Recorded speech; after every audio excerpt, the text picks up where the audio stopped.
You've been doing immersion for 6 months now, and you hear all of these people say, do immersion, you'll get fluent this year if you do immersion. And you say, okay, I'm just going to do 6 hours of immersion daily. This is literally myself. But now it feels harder for some reason, which is literally the contrary of what all of these YouTubers say. Well, I'm going to explain my experience with English and why I think it happens for Japanese in this video. I'm Ivan, and I have been studying English for 3+ years, Japanese for 16 months, and as a exchange athlete, I want to help language learners who struggle with discipline and being consistent. The primary reason for why it gets harder. Usually the more you know, the more intention you need to put into your studies. So I will put you an example with my English real quick, and it is that I always say that I have been studying English for more than 3 years, and yeah, it is a truth. I should actually be fluent, right? Because 3 years is actually a pretty long time. And the reason for why I'm not fluent at my speech or maybe at my pronunciation, it is because I have actually never put intention into my studies, in the sense that I was going to improve at this thing in specific, or maybe at this sound in specific that I struggle with, and I was going to literally practice a lot of sentences. I was going to practice my pronunciation. No, I actually never did that. Sometimes, yeah, I actually did practice my pronunciation. I actually did read aloud for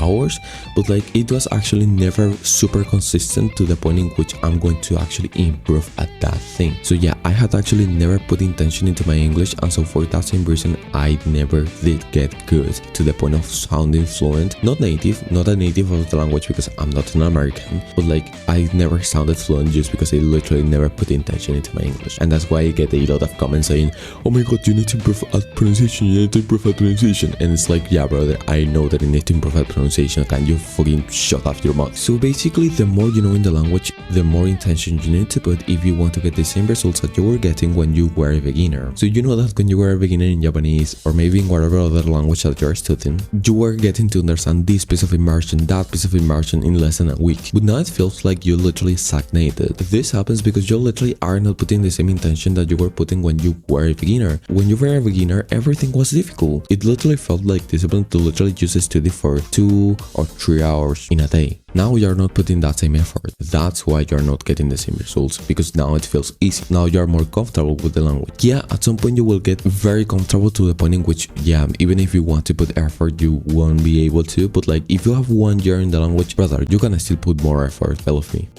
Another reason for why it is way harder than you think, it is the kanji rabbit hole. So what I mean by this is that the more kanjis you feel like you know, the less kanjis you know. Believe me, this happens a lot, and I'm saying this because I'm reading light novels right now, and it's crazy to say that every day I find myself with a new kanji, when in reality it shouldn't be that way. I should be finding myself with a new kanji every 3 days, every 4 days, but in reality no. And I have 14 to 15k words in my Anki. Japanese natives know a surprisingly good amount of kanji. So I say this because people say to you often that you need to know first the 2000 common kanjis in order to actually be able to read most of the things in the language. And yeah, they're correct. Like with those 2000 kanjis, you can actually get to pass JLPT1, and yeah, you're going to be fluent after passing JLPT1. But now when you get to read light novels, you will notice that you're lacking a lot of vocabulary, and this is the primary reason for why I say that Japanese people know a surprisingly good amount of kanji. So you think that you're fluent just because you passed JLPT1, but now you're lacking 1000 kanjis to read without dictionaries in your light novel. So that's the point I want to get with this. Having said all that,